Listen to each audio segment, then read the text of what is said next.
കുറച്ച് നാളുകളായി ആരും ഭയക്കുന്ന ഒരു നേതാവായിട്ടൊക്കെ ഉയർന്നു വന്നുകൊണ്ടിരിക്കുകയാണ് നമ്മുടെ രാഹുൽ ഗാന്ധി. ഒരു കാലത്ത് രാഷ്ട്രീയ എതിരാളിയായി പോലും അദ്ദേഹത്തെ പലരും കണക്കാക്കുകയോ പരിഗണിക്കുകയോ ഒക്കെ ചെയ്യാതിരുന്ന സ്ഥാനത്ത് നിന്നാണ് അദ്ദേഹം ഇങ്ങനെ ഉയർന്നു വരുന്നത്. കുട്ടിയെന്നും പപ്പു എന്നും ഒക്കെ വിളിച്ച് വലിയ രീതിയിലാണ് അദ്ദേഹത്തെ ആദ്യകാലങ്ങളിൽ അദ്ദേഹത്തെ ആക്ഷേപിച്ചിരുന്നത്. ഈ പപ്പു എന്ത് പറയുന്നു, അല്ലെങ്കിൽ ഇവൻ എന്താണ് ചെയ്യുന്നത് എന്നുള്ള രീതിയിലുള്ള അപഹാസ്യങ്ങൾ വളരെയധികം അദ്ദേഹം ഏറ്റിട്ടുണ്ട്. പക്ഷെ 2024 ഇലക്ഷനിൽ ഇന്ത്യ സഖ്യം വളരെ ഒരു വലിയ മുന്നേറ്റം നടത്തിയതിനെ തുടർന്ന് പലരും പേടിക്കുന്ന ഒരു ഫിഗറായിട്ട് രാഹുൽ ഗാന്ധി ഉയർന്നു വരുന്നതായിട്ട് നമുക്ക് കാണാൻ സാധിക്കുന്നതാണ്.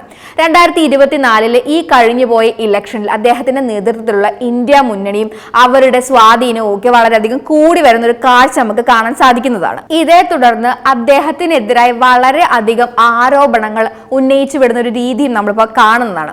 അദ്ദേഹത്തിന് കുട്ടികളുണ്ടെന്നും ഭാര്യ ഉണ്ടെന്നും അദ്ദേഹത്തിന്റെ കുടുംബം വിദേശത്താണെന്നും തുടങ്ങിയ വാർത്തകളൊക്കെ വളരെ അടുത്ത ദിവസങ്ങളിൽ വളരെയധികം സാമൂഹിക മാധ്യമങ്ങളിലൂടെ ചർച്ചയിൽ വന്നൊരു വിഷയമായിരുന്നു. അദ്ദേഹത്തിന്റെ ജാതിയെ ചൊല്ലിയിട്ടും അനുരാഗ് ഠാക്കൂർ അടക്കമുള്ള ആളുകൾ മന്ത്രിസഭയിൽ അല്ലെങ്കിൽ രാജ്യസഭയിലൊക്കെ പ്രശ്നങ്ങൾ ഉന്നയിക്കുന്നതായിട്ട് നമ്മൾ കണ്ടിട്ടുണ്ട്. ഈ ജാതി സെൻസസിനെ ചൊല്ലിയുള്ള ഒരു ചർച്ചയുടെ ഇടയിലായിരുന്നു ഇത്തരത്തിൽ ഒരു സംഭാഷണം ഉണ്ടായത്. അദ്ദേഹത്തിന്റെ ജാതി ചോദിക്കുക, അദ്ദേഹത്തിന്റെ ജാതിയെ ചൊല്ലിയൊക്കെ അല്ലെങ്കിൽ അദ്ദേഹത്തിന്റെ മഹന്മാരുമായി ബന്ധപ്പെട്ടുള്ള ജാതിയെ ചൊല്ലിയിട്ടുള്ള സംസാരങ്ങളൊക്കെ നമ്മൾ കണ്ടതും കേട്ടതും ഒക്കെയാണ്. അങ്ങനെ ഡയറക്റ്റ് ആയിട്ടും ഇൻഡയറക്റ്റ് ആയിട്ടും അദ്ദേഹത്തെ ആക്രമിക്കുന്ന രീതികൾ നമുക്കിപ്പോൾ കണ്ടുവരാവുന്നതാണ്.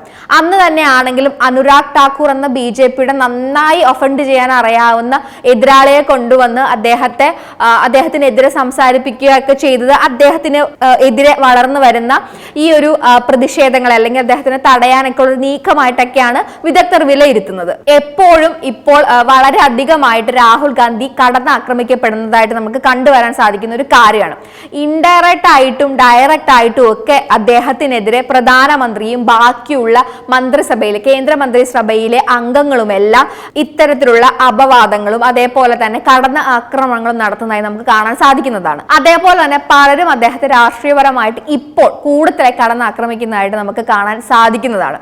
നമ്മുടെ പ്രധാനമന്ത്രി നരേന്ദ്രമോദിയും പ്രസംഗങ്ങളിലെല്ലാം വളരെ ഡയറക്റ്റ് ആയിട്ടും ഇൻഡയറക്റ്റ് ആയിട്ടും രാഹുൽ ഗാന്ധിയെ കടന്നാക്രമിക്കുന്നതായിട്ട് നമുക്ക് കാണാൻ സാധിക്കും.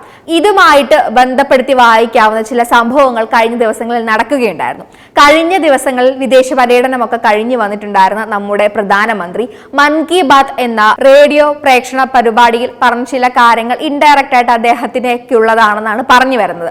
കഴിഞ്ഞ ദിവസങ്ങളിൽ രാഷ്ട്രീയ പശ്ചാത്തലമില്ലാത്ത 1 ലക്ഷം പേരെ രാഷ്ട്രീയവുമായി ബന്ധിപ്പിക്കുമെന്ന സ്വാതന്ത്ര്യ ദിന പ്രഖ്യാപനത്തിന് ലഭിച്ച പ്രതികരണത്തെക്കുറിച്ച് പ്രതിമാസ റേഡിയോ പ്രക്ഷേപണ പരിപാടിയായിട്ടുള്ള മൻ കി ബാത്തിൽ സംസാരിക്കുകയായിരുന്നു പ്രധാനമന്ത്രി. അപ്പോഴാണ് അദ്ദേഹം കുടുംബ രാഷ്ട്രീയം പുതിയ പ്രതിഭകളെ അടിച്ചമർത്തുകയാണെന്ന് അത്തരത്തിൽ അദ്ദേഹത്തിന് ചിലർ എഴുതിയെന്നും പറഞ്ഞത്.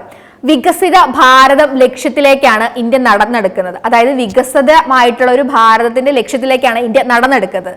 എന്നിട്ടും പ്രത്യേക രാഷ്ട്രീയ പശ്ചാത്തലം ഇല്ലാത്ത സ്വാതന്ത്ര്യ സമരത്തിലേക്ക് ഇറങ്ങിയ മുൻഗാമികളുടെ മാതൃകയിൽ യുവാക്കൾ പൊതുജീവിതത്തിൽ ഭാഗമാകണം എന്നാണ് മോദി മൻ കി ബാത്തിൽ പറയുന്നത്. എന്നാലും പ്രധാനമായി ഇദ്ദേഹം ഉന്നം വെച്ച് പറഞ്ഞത് ഒരു കാര്യമാണ്: കുടുംബ ആധിപത്യം രാഷ്ട്രീയത്തിൽ ഇറങ്ങാൻ ആഗ്രഹിക്കുന്ന യുവാക്കളുടെ വഴിമുടക്കുന്നു എന്നായിരുന്നു അത്.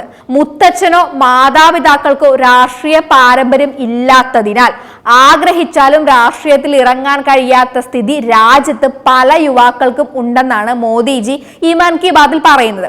ഇതിലൂടെ ഇൻഡയറക്റ്റ് ആയിട്ട് പറയുന്നത് രാഹുൽ ഗാന്ധിക്കുള്ള ഈ രാഷ്ട്രീയ പ്രിവിലേജിനെയാണെന്നാണ് ഒരു ഭാഗം നോക്കിക്കാണുന്നത്. ഇന്ത്യൻ രാഷ്ട്രീയത്തിലെ തന്നെ ഏറ്റവും വലിയ കുടുംബ പശ്ചാത്തലമുള്ള ഒരു രാഷ്ട്രീയ പ്രമുഖൻ അത് രാഹുൽ ഗാന്ധി തന്നെയാണ്. മോട്ടിലാൽ നെഹ്റു, അതേപോലെ തന്നെ ജവഹർലാൽ നെഹ്റു, ഇന്ദിരാഗാന്ധി, രാജീവ് ഗാന്ധി, അതേപോലെ തന്നെ കൊച്ചച്ഛനായിട്ടുള്ള സഞ്ജയ് ഗാന്ധി, സോണിയാഗാന്ധി മുതലായിട്ടുള്ള വളരെ വ്യക്തമായിട്ടുള്ള കുടുംബ വേരുകളുള്ള ഒരേ ഒരു രാഷ്ട്രീയക്കാരൻ രാഹുൽ ഗാന്ധി മാത്രമാണല്ലോ.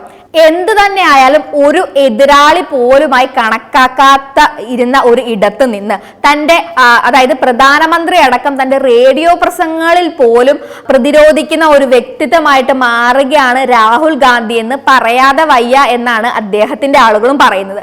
പല സിംഹാസനങ്ങളും രാഹുൽ ഗാന്ധിയുടെ ശക്തമായ ഇടപെടലുകളിൽ ഇളകുന്നുണ്ടെന്നുള്ളതിന്റെ സൂചനയായിട്ടാണ് ഇത്തരത്തിലുള്ള പ്രഖ്യാപനങ്ങളെ കാണാനാകുന്നതെന്നും ചൂണ്ടിക്കാണിക്കുന്നവരുണ്ട്.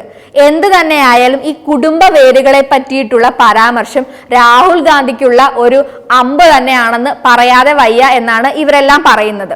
നമുക്കും കാത്തിരുന്ന് കാണാം ഇനിയും എത്തരത്തിലാണ് ഇന്ത്യൻ രാഷ്ട്രീയം ചർച്ചകളിലേക്ക് വരാൻ പോകുന്നതെന്ന്.